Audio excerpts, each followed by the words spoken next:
We have explored the complexities of intercultural communication and the importance of recognizing cultural differences. Today, let's take a step further and discuss how to adapt your communication styles to connect with diverse audiences. In today's workplace, diversity extends beyond culture. We interact with people from different backgrounds, ages, genders, socioeconomic statuses, and abilities. Each individual brings a unique perspective and a set of communication preferences. To communicate effectively, we need to adapt and tailor our message to resonate with each person. Understanding your audience, the foundation of effective communication.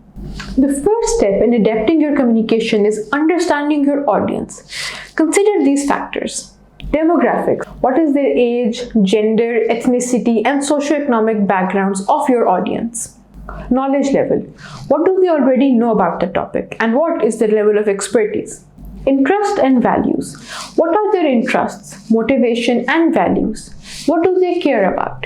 Communication preferences. How do they prefer to receive information? Do they prefer written or verbal communication, formal or informal? By gathering this information, you can tailor your messages to meet the specific needs and preference of your audience. Adapting your messages. Strategies for success. Here are some practical strategies for adapting your communication. Language. Use clear and concise language that your audience can understand. Avoid jargons, technical terms, and slang that they might be unfamiliar with. Tone. Adjust your tone to match the formality of the situation and the relationship you have with your audience. Be respectful and avoid using language that can be offensive or discriminatory. Delivery. Consider your audience's preferred communication channels and formats. Some people prefer face-to-face conversations, while others prefer an email or a written report. Visuals. Use visuals like charts, graphs, and images to illustrate your point and make your message more engaging. Storytelling. Stories can be a powerful way to connect with your audience and make your messages more memorable.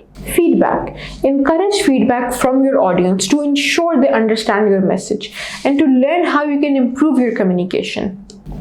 Inclusive communication. Creating a welcoming environment. Beyond adapting your individual communication style, it is very important to create an inclusive communication environment where everyone feels valued and heard. Here are a few tips. Use inclusive language. Avoid gendered language, stereotypes, and assumptions about people's background or abilities. Create a safe space for dialogue. Encourage open communication and diverse perspectives. Be respectful of different communication styles. Some people are more direct, while others are more indirect, so adapt your style to create a comfortable and a productive dialogue. Provide multiple communication channels. Offer various ways for people to communicate, such as emails, phone calls, meetings, and online forums. Be mindful of accessibility. Ensure that your communication materials are accessible to people with disabilities. The benefits of adapting your communication style. Adapting your communication to diverse audiences can bring numerous benefits, including improved understanding. Your messages will be clearer and more relevant to your audience. Increased engagement. People will be more likely to listen to you and remember your message. Stronger relationships. You'll build trust and rapport with people from all walks of life. Enhanced creativity and innovation. Diverse perspectives can lead to new ideas and solutions. Greater success. You will be better equipped to achieve your goals in a diverse and interconnected world.